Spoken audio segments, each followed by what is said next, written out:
Tonight I want to talk about 15 TV program recommendations that I have. These are all British shows that I've selected. Excuse all the noise from the road. There are all types of planes and motorbikes and whatnot jetting about tonight. But I have 15 TV shows I want to recommend. There's a good chance you might have seen some of them already. And the reason that I'm doing British TV shows, a couple of reasons. The first is that I've always historically preferred British TV, right? Culturally, I guess it makes sense. It aligns more with my sense of humour, and there is a definite cultural difference between US and UK TV, and we know this because there have been reboots of programs from the UK in the US and vice versa, which have completely flopped. I think there's a very kind of definitive difference in our humour. I think, to be fair, this is something that over the last 5 to 10 years, I think social media has bridged the gap a little bit, and I think American humour is starting to feel more subtle and British humour is starting to feel a bit more theatrical. That's how I always perceived it. Like, US was really over the top punchy humour, whereas I always felt that British humour is more subdued and it's more reading between the lines, sarcasm. I remember, as a teenager, all my mates at school loved Friends, and then I went to uni and all my mates loved Friends, and I might get hate for this, but it's the least funny program I've ever watched in my life. I could not get into it. Nothing about Friends is funny to me whatsoever, and I think maybe that's where it started. I was like, I'm clearly just not made for American humour. And then the program that changed my mind was The Office US. And retrospectively that makes sense, because I think The Office US was written by Ricky Gervais, right? And it was a British show which was meant for a British audience.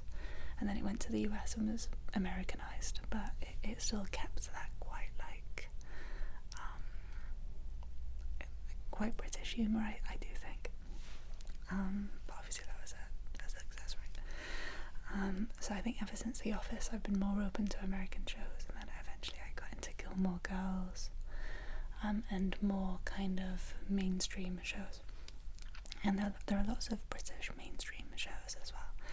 But the 15 I've got here, I'd say most of them are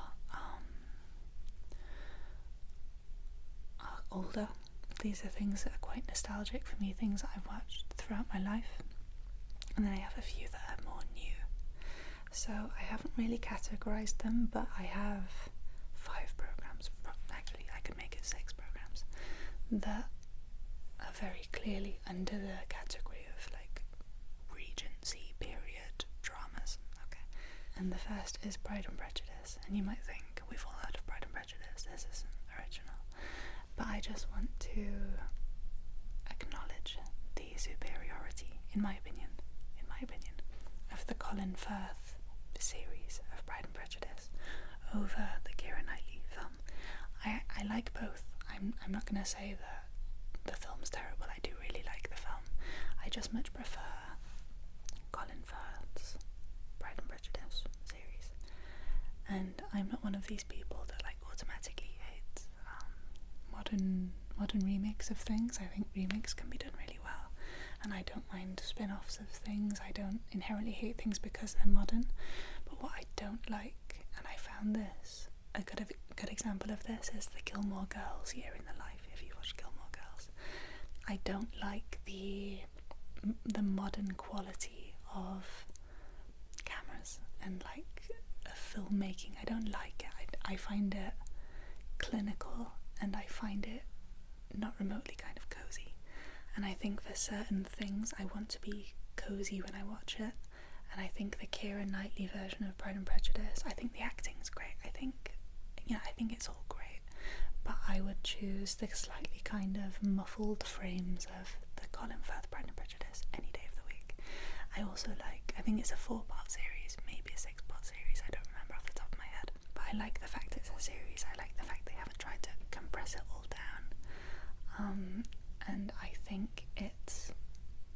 it's more in keeping with the book, which again isn't something I really care about. I'm not one of these like book versus film snobs. I just like it, and I think Pride and Prejudice, the series, is perfect for if you're doing like a spring clean weekend. You know, like you've got the house to yourself and you just maybe you want to bake something, you want to clean the house, and then it gets to like 3 p.m. and you think, oh, I might stick something on the telly.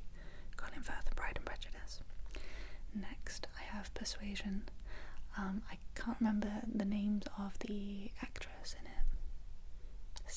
Sally something? Maybe? I don't know. I think it's a short series, I'm now doubting myself. Not the one that's on Netflix. I think it was a BBC one. I like that very much. I remember like being a teenager, I think that was the first Jane Austen I read actually. I read Persuasion. I remember the book was a gift from my friends for my birthday maybe. And then I'll throw in a freebie on the Jane Austen train, and that was Emma. The Emma with, again, I don't know the name of any of the actors, but there was a short series of Emma which I did like. Now I haven't actually seen the Emma with oh my god, what's she called? Anna Taylor-Joy, is that it? Queen's Gambit actress. I'd like to watch that. I reckon that'd be good. But I haven't seen it. But I do like the old Emma, so there you go, and have that one as well. Now the reason I wanted to film this entire video over the weekend, my mum texted me and she said you have to watch The Other Bennet Sister, and I'd never heard of it. And normally I don't go for spin-offs of things, but I don't mind a Jane Austen spin-off. So I thought, okay, I'll give it a go. I looked it up and I saw that Ruth Jones is in it. Ruth Jones plays a character called Nessa in a British programme called Gavin and Stacey, which is another incredible programme, which I haven't listed actually. But I saw she was in it, so that I thought it's worth a go. And if you're familiar with Pride and Prejudice, this programme follows Mary, and if you know Pride and Prejudice, you'll know that Elizabeth is like a big me girl's dream, right? Like she doesn't really care about male attention, but she's always getting it. And I think people resonate with Elizabeth as a character because they're like, oh, she's just living, loving, you know. But Mary, and I remember thinking in Pride and Prejudice, every time I've read it or watched it or anything, I always feel bad for Mary. Mary's the one that just likes to play the piano and she's always got her nose stuck in her back. And this follows the story of Mary, and it's so good. It's so heartwarming. It's the perfect level of humour, and it's like romantic, and it gets you like a little bit giddy, and it's so beautiful. It's so beautifully done, and you're just rooting for her the whole time. Go on, girl. It's so good. And if you like Pride and Prejudice, please do watch The Other Bennet Sister. I binged the whole thing. I think there are like 8 or 9 episodes, maybe 10 episodes. And my final Jane Austen recommendation before I get onto more interesting matters for those of you that don't care, is a programme from the 2000s, maybe late 2000s, maybe early 2010s. No, definitely the late 2000s. Not even. I'm going to say 2000s. Okay. Maybe like 20. I don't know when it came out. But it's called Lost in Austen, and it follows the story of a modern day woman. I think she's like a banker in Hammersmith, living in London, and she goes into her bathroom one day. She's a big Pride and Prejudice fan. She goes into her bathroom one day and she discovers that like the wooden panelling in her bathroom has like turned into a door basically. So she kind of pushes it open and she ends up in the Bennet's house. And she basically does a life swap with Elizabeth Bennet, and it's so perfectly like tacky. It's so perfectly like kitsch. I love it. It's got such a 2000s feel, even though it's set in like within Pride and Prejudice, right? I absolutely love it. I love it. And again, it's on those programs. I remember watching it for the first time as like a teenager and be like, oh my god, really good. And then I'll do one more, not a Jane Austen, but a Charlotte Bronte, and that is Jane Eyre, and it is specifically the Jane Eyre with Ruth Wilson. Ruth Wilson is the best Jane Eyre that ever has been or ever will be. I've seen the film, again, the one with Alice in Wonderland in it, and I thought it was okay, but it just doesn't have anywhere near as much heart and soul as the Ruth Wilson version, and equally as vital to this.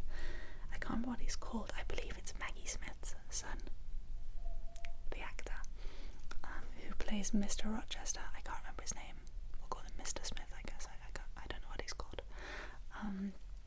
But Mr. Rochester in this specific series is the most charismatic romantic figure in anything I've ever seen.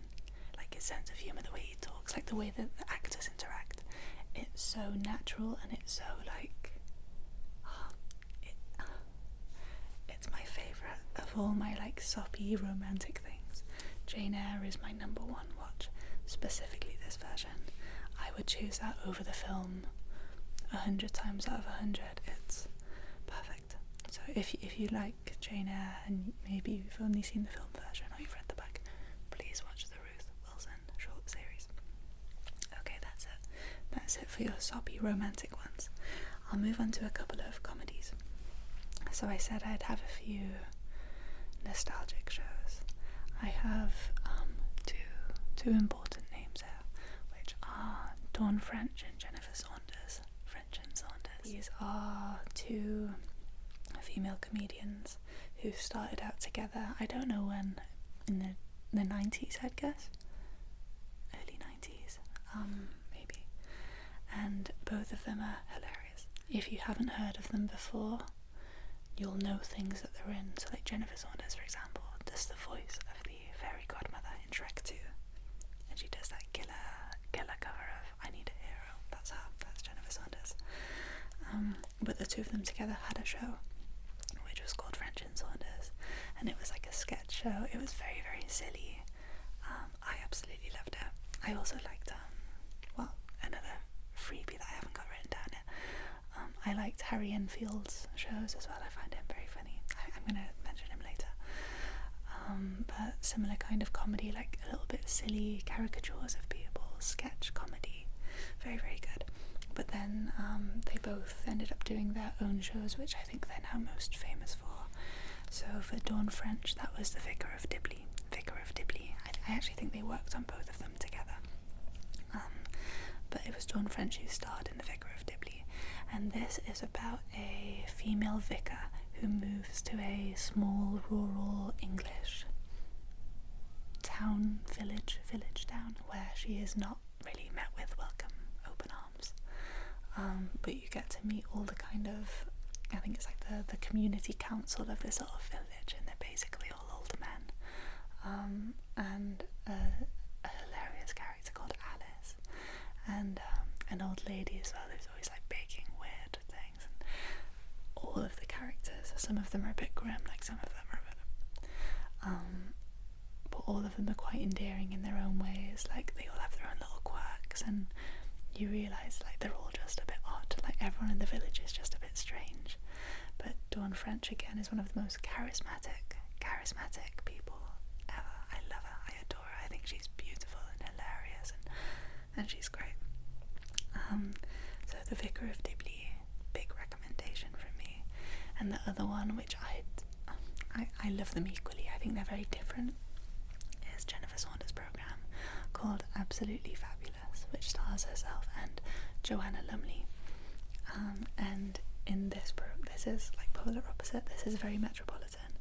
It's these two kind of middle-aged women who are like ridiculously wealthy, basically, and they work in PR, I think it is.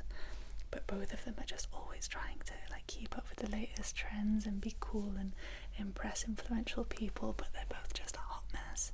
So Joanna Lumley plays like an alcoholic, drug addicted, whatever, like, and her character's called Patsy, and Jennifer Saunders' character is called Eddie. And they're just the most iconic duo ever. Like they're so funny, and everything they do is ridiculous, but they take themselves quite seriously. And Eddie has a daughter who she's just kind of horrible to, because she she's so self-absorbed, and you have to give it a go. You just have to give it a go. There are so many different just hilarious episodes and hilarious things that happen throughout, and you love them and you hate them at the same time as characters, like, because they're so iconic. They're so iconic. And I think for Vicar of Dibley and Absolutely Fabulous, I think they both came out in probably the 90s, I'd say. 90s. Yeah, I'd guess the 90s. But again, they're both still so funny to this day. The next show I'll recommend is called Peep Show. And this is Mitchell and Webb, David Mitchell and Robert Webb, who are, again, very funny men. Very kind of geeky men, and they play very geeky characters in this. Peep Show follows the story of a very, very nerdy man called Mark. He loves, like, military history, and is a massive geek, and he's terrified of getting in trouble, and he always follows the rules. He's very straight-laced. I don't know if that's the right word, but that's what I'll use. And the other is Jeremy, who is a wannabe hippie, but again, he's not, like, very adventurous, but he really tries to be. But he's always doing drugs and getting in trouble and doing silly things. And the entire thing is filmed POV, so when Jeremy speaks to Mark, you're looking at Mark's face as if you were Jeremy, and they film the entire show like that, so it's really, very clever. Very, very funny. It's very dry. And one thing I will say about AbFab and The Vicar of Dibley is they have laugh tracks, because they're older programs often come with, like, laugh tracks, which I really like. And Peep Show, and I don't think any of these other programs really have that. So I think if you're kind of new to British humour and you were to watch Peep Show, I've had friends who I've recommended Peep Show to, and they haven't found it funny because the humour isn't very obvious. Like, everything's a little bit funny, but there are no punchlines, there are no massive, like, I don't know, I couldn't really explain it. Like, it's funny, but it's not, like, hysterical. It's just all a little bit funny. That's how I describe Peep Show. But they end up, like, getting themselves in, like, ridiculous situations, and it really is very good. They both have, like, very, like, avoidant personalities. Like, they'll just do anything to like, avoid accountability and avoid having to, like, be adults, basically. But it is very, very funny, Peep Show. The next show I've got for you is the Limmy Show. Or is it Limmy's Show? I can't remember. I actually haven't seen it for a while. I only remembered it when I was writing down this list. And this is, again, a sketch show, which I know isn't everyone's humour. I'd compare Limmy Show to a Scottish version of I Think You Should Leave, but it's older. I feel like Limmy Show is the original I Think You Should Leave with Tim Robinson, and Limmy is the most hilarious. I think he does, like, a lot of streaming now. He does, like, a lot of online streaming. I don't really understand streaming, but I think that's what he does. And he's just hilarious. He's one of those people that you look at him and you laugh, you know. And he has, in these sketches, some of them are like one-offs, and then some of them are like characters that he does. My favourite is a woman called Jacqueline McCafferty, and I probably couldn't explain Limmy Show again because it's a sketch show, but all of it is quite, like, quite bizarre, quite absurd humour, but I really like that. And yeah, a lot of friends I've recommended Limmy Show to have absolutely loved it. Really, very, very funny, very funny. And then I'm going to do a couple of dramas, I guess. These are BBC dramas, and they're the same. One's a sequel to the other, and I actually have a DVD of the first, and this is Life on Mars. My lighting's a bit fucked, sorry. Life on Mars, and this follows this guy, Detective Sam Tyler. So again, this is from the 2000s, and Sam Tyler is I think he's a detective, I can't remember the levels. He's a detective in 2000s Manchester, and I won't give, like, spoilers, but he gets into a car crash, and I guess he hits his head or whatever, and he comes round again to find himself in 1970s Manchester. So it's a bit like Lost in Austin, really, but completely different. And he wanders to the police station to figure out what's going on, and he finds himself with this guy, the Gene Genie, and these other officers. And it's basically him trying to navigate what the hell's going on and why he's in the 70s. And the soundtrack is incredible. It's all like 70s music. But Life on Mars is the song playing in the car when he smacks his head when he gets into the crash. And every time I listen to Life on Mars, which obviously is one of the best songs ever written, right? Every time I listen to Life on Mars now, I can't help but think of the program, because it's got that much of a hold on me. Like, it's so incredible. It's funny. It's kind of like, it's ultimately like a detective program, right? He's still a detective, so it's like each episode is like a different kind of crime scandal, but then the overriding theme is like Sam trying to figure out where he is and how to get back. And yeah, it's like just a cop show. I think that's how this describes it. This review by the Daily Telegraph says, the first bit of essential viewing of the year, one which sets the bar so high others may struggle to match it. And it's so perfect as a program. And as you can tell, I don't typically go for dramas. I like to watch very light-hearted things. But I think Life on Mars, because I watched that growing up with my family. I remember we watched it when it was airing. I can't remember how old I would have been. Let's see what this says. When did it come out?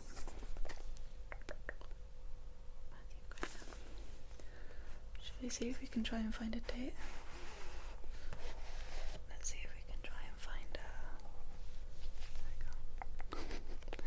This character, you love him and hate him at the same time. He's such a prick. 2006, I think it's set before the crash, so I'm guessing it was also made in 2006, so I was probably quite young to be watching that as a kid, but yeah, really good. And Ashes to Ashes is similar. It's a sequel, but this is a female officer, and I can't remember her name. I think she's a detective as well. No, it's gone. I can't remember her name. Who gets some kind of injury, wakes up, and she's in the 80s in London. And the same guy is there, the Gene Genie. This guy, Gene. I can't remember his surname, but everyone just calls him the Gene Genie. And again, he's like the chief policeman or whatever. And both of them are so good. Life on Mars is my preferred of the two, just because it's set in Manchester, so it's got all like the red brick housing, and I prefer the soundtrack of like 70s music. I prefer like the 70s vibe to the 80s, but both of them are so good. So they're my drama recommendations. I have 3 more shows, and all of them have like overlapping actors. I think this must be like a circle of actors who all know each other, or they all like write shows together. I don't know really. But the first is, I think I said earlier, I used to watch as a kid CBBC. I used to like watching CBBC programs, and the best program, I think all British children would agree, was Horrible Histories. It was so hilarious, and there was a group of actors in this. Horrible Histories was like a historical sketch program, and it'd teach kids about history while doing like silly sketches, and it'd be like the gorier, sillier parts of history, like silly facts about history, in the form of comedy sketches. And the group of actors in Horrible Histories, there is like a name for them. It's like the 7 Idiots or something. They have like a silly group name for these actors. But the same actors who were in Horrible Histories they've done a few different programs over the years as a group. But the one I'm going to recommend is called Ghosts. And I believe there's been a US reboot of it. I don't know how well that's gone down, but the UK Ghosts is so good. So the premise of Ghosts is you have a young couple who, by some absurd series of events, end up inheriting this massive kind of dilapidated, is that the word? Derelict-ish, falling apart manor house. Basically, it's this massive estate that they inherit. They move in, and I'll just spoil the first episode for you, okay? But there's a lot to it. There are ghosts that live here. These are ghosts that have been living there over the ages, and the ghosts kind of come and go, but they're all restricted to stay on this one plot of land. So you have a caveman, you have like a Boy Scout leader from the 80s, you have like a Georgian lady who's my absolute favourite. She's called Kitty, and she's so sweet and she just wants to be friends with everyone, and she's my favourite of them all. You have a woman called Mary, who's also hilarious, who was burned at the stake as a witch, and you just have all these, you have like a romantic poet, and all these ghosts are having to live together, but humans can't see them, but they can see humans.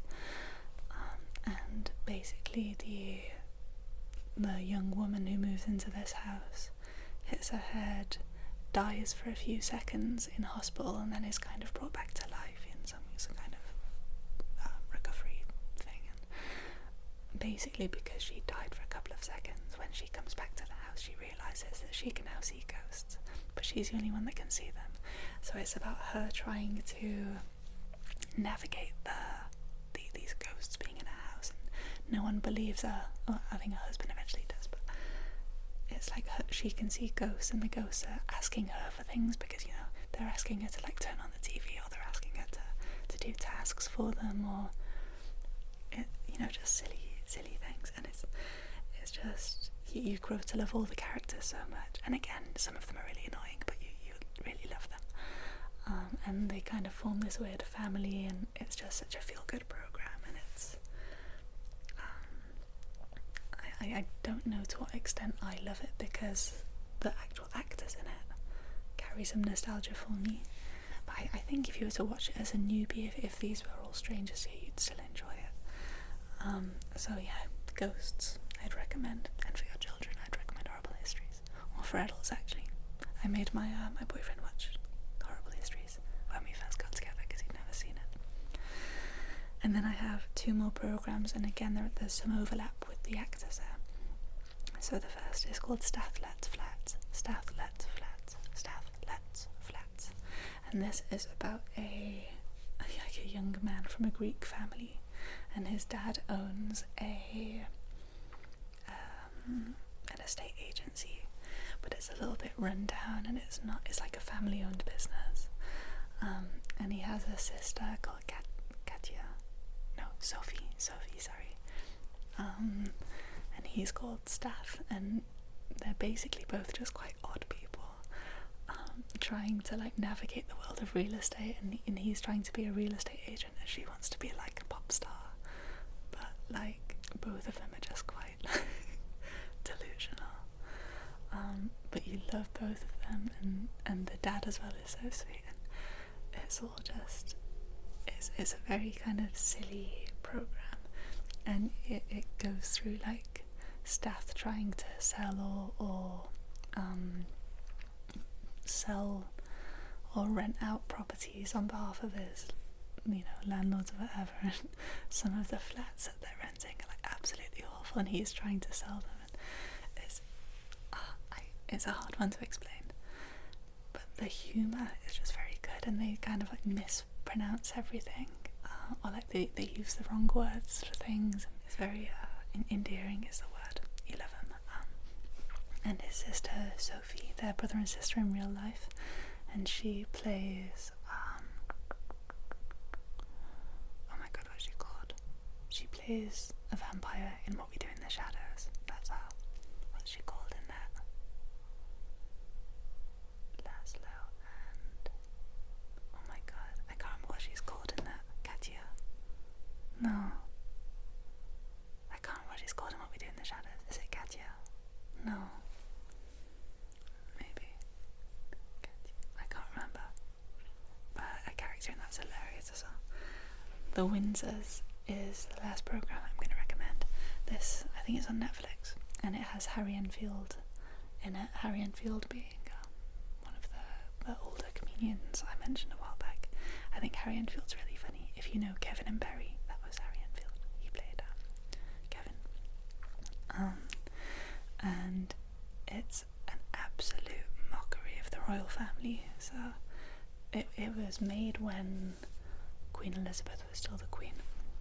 So it takes the mick out of like Prince Philip downwards, basically. Oh no, not Philip.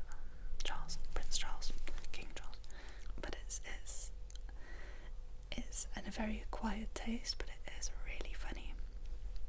And they just make jabs at the royal family. Like it's such an anti-monarchist program. But it's really. I'm surprised they've been allowed to get away with a lot of the things that it is quite like scandalous, I think. But it's just an absolute caricature of the royal family and the people in it. So I'd recommend giving that a go, but I know it's an acquired taste, that one, so people might not like it. Camilla and Pippa Middleton play like the baddies in it, like the evil villains of it, who are always trying to like come up with the downfall of other members of the family so that they can get the throne of England, basically. Really funny, really, really good. So just to run through all my recommendations one last time, we have Pride and Prejudice, the Colin Firth version. We have Jane Eyre, the Ruth Wilson version. We have Persuasion and Emma as well, the BBC miniseries. We have Lost in Austin. We have The Other Bennet Sister. That's a must. If you like Pride and Prejudice, you have to watch The Other Bennet Sister. Absolutely Fabulous with Jennifer Saunders. The Vicar of Dibley with Dawn French. And French and Saunders as well.